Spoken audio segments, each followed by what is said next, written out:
Well, good morning, the Macam Cabby here. Back to work on this Friday after the festive period. Am I happy with yesterday's two bit of a falsetto note going on there. Am I happy with yesterday's 2-2 draw? Well, no is the answer. No. As a matter of fact, I'm massively swear word off. I mean, yes, I would have took a point before the game, but it's the way we do it, man. We just seem to have this knack when there's just that one goal in it that we just can't hang on. Conceding goals right at the death again. I mean, what does your head in is the fact like you're on a complete high, and then to just go and shoot yourself in your foot like that, and then to cancel out, especially that goal by Isidore, it was like, oh, soul destroying. And I so desperately wanted that 3 points, especially for all them fans down there, because that was a party down there, wasn't it, when we were 2-1 up. But just Sunderland can't seem to clear the ball. How many goals have we let in this season where the ball's just head tennising in the 6-yard box, or bobbling or bouncing in the 18-yard box or the 6-yard box, and not one Sunderland player can get a foot or head onto it to clear it? You know, with the amount of scrappy goal-mouth scrambled goals we're giving away. And why didn't Pato come out and make himself look big? Honest to God. I mean, look, the last time Blackburn lost was, of course, I think it was November 15th or something like that, a while back. But it's just the way Sunderland do it, man. It's like they like dangle the carrot and say, there you go, but you're not having it right at the last minute, and it's so frustrating. I mean, people will say, oh, Cabby, here we go again, you're being negative. But that's just my view. That's just my view of it. To me, I look at that as 2 points dropped. Yeah, it's a point, I know that, but Leeds have won again, and now Burnley, Sheffield United, one of them two lost. Sheffield United, of course. But we're just not seeing games out. How many games have we not been able to see out, and we're just conceding at the last minute, and too many draws? Do you know what I mean? I mean, this is how good the competition is, and this is how tight it is at the top. Do you know what I mean? There's 3 teams, to me, battling for top 2. And that's your Sheffield United, your Burnley and your Leeds United. Sunderland are just too inconsistent. They can't get a pattern of wins together. Now, what I mean by that is the top 3 is that good, that elite. If Sunderland need to properly close the gap, I mean, I'm on about a point or neck and neck, or go 2 or 3 points ahead, then Sunderland really need to win about 5 or 6 on the bounce. That's how good the top 3 are. That's how good Sunderland need to be. They need to win about 5 or 6 games on the bounce. And at the minute, with our squad, we're just not capable of doing that. Yeah, we can manage a couple of wins, and then we're going back to drawn 2 wins, drawn 2 games, should I say, dropping points, and that's where we're slipping off the pace. But yes, I mean, we are, of course we are, we're in a cracking position. It's just so frustrating. I mean, once again, I don't know, we'll talk about the first half, I don't know if it's Regis Lebrie's tactics to sort of give them a false sense of hope, that the fact like we're just not doing anything. Because when the second half comes, Sunderland are just like a completely different outfit. We just rattle the opposition, we steamroll them over, but it's just not pleasant having to do that from a goal down. Because I think, how many games have we played now, like where the first half we've just been non-existent, and these shots on target, and the attacking, nothing. Second half comes, bang bang, 2 goals, 2-1 in front, and we're playing absolutely amazing football. Giving you the false sense of hope that we're gonna win. And do you know what? That second half, we could have won. We could have been 4-1 up. But this is where it comes down to having some experience up front and where we're lacking. Because Mayenda one-on-one with the keeper, I mean, the lack of experience clearly showed there. Because yes, even experienced players, they didn't score one-on-one with the keeper. But the experienced strikers would attempt to do something. Mayenda, he was like a pheasant in the headlights. He froze. You could see.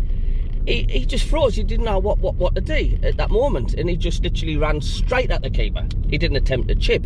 He didn't attempt to shoot. He didn't attempt to go left, or didn't attempt to go right round the keeper. He didn't do anything. He just ran straight towards him, and it was like, what are you doing? And the keeper was miles out as well. You know, chip him. And if you're not going to put them chances away against good teams, then all that does is raise the opposition team's confidence, because they're saying to themselves, well, hey, they're not putting the game to bed here, we've got a chance here. And that's what happens. They can up the other end, start turning the screw a bit, because we're not finishing them off. There we go. How'd you like them apples? 2-2. And that's why we need that experience up front, because it's costing us. We're missing too many chances, man. You know, it's just so. I was gutted at full time, and yes, like I say, it is a point, but it's just a sickening the way it happens. And when the dust settled a bit, I did sort of, you know, think, well, yeah, it's a point at Ewood Park. Not many teams are going to go to Ewood Park and win. And we're still unbeaten, of course. It's just frustrating when it happens. It would have been less painful if Blackburn had equalised with 15 minutes to go. It just hurts, doesn't it, when you concede a last minute winner. There's no worse in the world in football with your team, is there, when you concede in the last minute? Especially when the stakes are so high. It's like a stake through the heart when it happens, isn't it? It's like, oh my God. You know, because you're just waiting to celebrate, aren't you? You're just waiting to enjoy your Boxing Day and think, get in, I'm going to enjoy the rest of the day, get in, this is going to be class, this, and then, oh God. Oh dear me.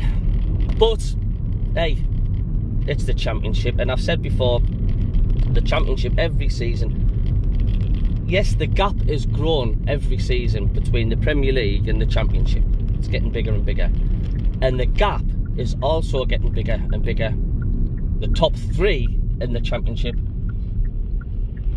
to the rest of the teams in the division. Because it's getting so powerful, the Premier League, the teams that come down from the Premier League are that far ahead of all the other teams that just can't catch them. And it's just getting harder and harder and harder to catch the three teams that come down. The rare occasions you get the likes of your Luton Towns, which have literally done nothing.